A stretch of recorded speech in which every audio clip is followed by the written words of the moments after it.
But first, as she prepares to take on the role of Susanna in Mozart's The Marriage of Figaro, soprano Danielle De Niese lets us in on her Diva Diaries. One of today's hottest young sopranos, Danielle De Niese is a 21st century diva with a busy international career. For 3 months, she allowed a camera intimate access to her life as an opera singer. We follow Danielle as she prepares to sing the demanding role of Susanna in Mozart's The Marriage of Figaro at one of the world's most prestigious opera houses, the mighty Metropolitan Opera in New York. This film is Danielle's own diary of that journey, which begins at the last performance of Handel's Julius Caesar at Glyndebourne. As Cleopatra in this production in 2005, she was an overnight sensation.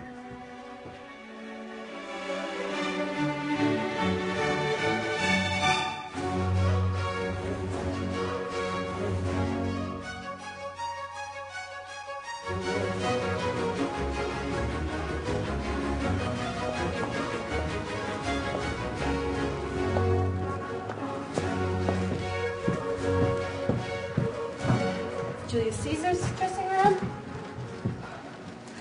Leo's dressing room.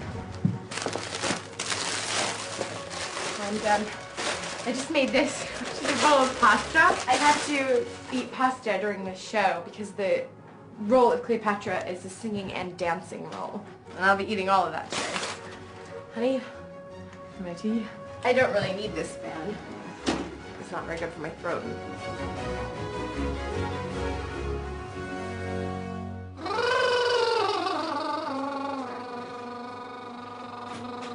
Cleopatra. It is a huge role musically and dramatically. There's so many roles that have only 1 or 2 moments to shine, whereas Cleopatra has about 20 of them, 8 or 9 of which are solos. It is, and probably will forever be, one of the biggest roles of my life.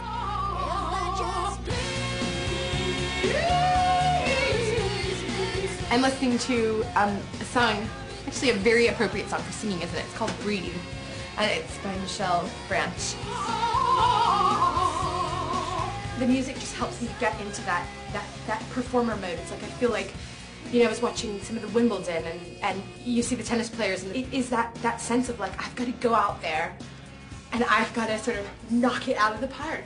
I think I only have about 15 minutes before the show begins, so I'm just warming up and getting sort of cardio ready. Ladies and gentlemen of the Oculus is your first call. Ladies and gentlemen of the Oculus is your first call. Here it is, last show. Woo!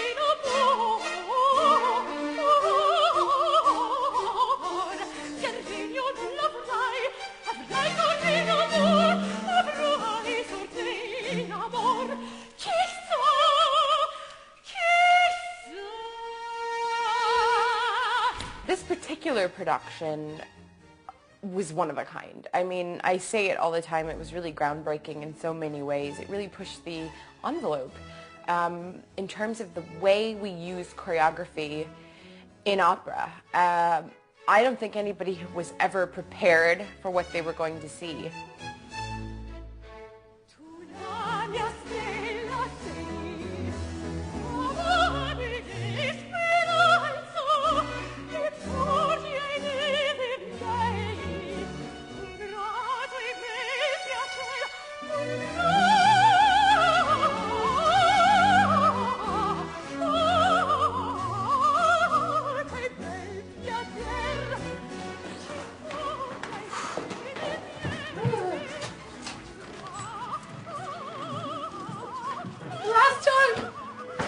I gotta keep saying that. It's like I'm being kind of drama queen about it.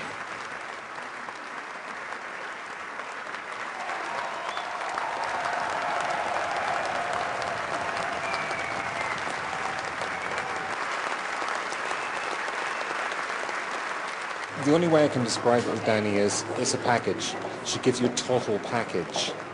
And that's a pretty unique thing. There aren't many artists that can give the audience such a total experience as Danny can give them and know how to have that showbiz potential to work an audience and to really, really know how to tell a story. It was amazing. I sang really well. The whole cast was amazing. We all like bawled at the end, and David came on for a bow. The audience is going wild. It was amazing.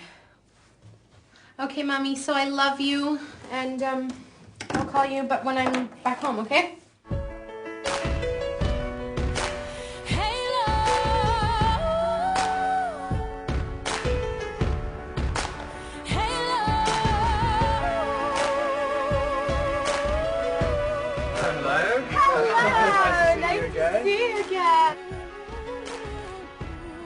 Julius Caesar was your great big breakthrough in this country because you had a dancing background. You're going to be made to dance forever, you know, aren't you? I think that dancing and movement actually is probably a better word. Movement is a wonderful thing when it can enhance the emotional subtext of what's going on in the words and the music. There's no point doing it just for the sake of it or just because people want to see a dancing, singing singer. You had a very interesting debut, didn't you, at Covent Garden, which has happened since we last spoke. Yes. Which was a collaboration with Wayne McGregor from the Royal Ballet. I mean, looking back, Such a lovely guy. How do you feel it worked? Because it was a bit left field when it was first suggested. Wayne was curious about the dancing but didn't want to make it a repeat of Julius Caesar. That is its own special thing, and he had different ideas about what was going to happen with Acis and Galatea. But of course, the really daunting thing was having to then dance with Ed Watson from the Royal Ballet, and they're sort of, you know, young, strapping dancers. You know, we're probably the same age, but it's dancing with people whose career is to dance, and they're in the prime of their career. So it was so daunting for me, and they were incredibly welcoming, and we did a lot of work, a lot of sweat, and it paid off. I mean, I think it went really well, and it was a pleasure to be a part of that production. I remember when we spoke 18 months ago, it was actually Valentine's Day. Was it? Oh my gosh! The biggest bunch of flowers I have ever seen. And clearly it was a good omen, wasn't it? Because things have progressed, so and the man funny. who sent that enormous bunch of flowers, it was overwhelming our photo shoot and our interview, is now going to be your husband. I know. How extraordinary is all Well, that? funnily enough, I'll tell you a secret. He proposed to me on Valentine's Day of this year. And are you going to do a kind of hello, showbiz, my goodness me? Oh, I type don't wedding? know. Everybody's been asking us that. It's going to be a very beautiful, romantic event that will reflect the two of us, I think. Superb. Cool. Yeah, that's lovely. I didn't realize you were going to ask me all wedding stuff, so that's why I got a bit sort of like, Oh.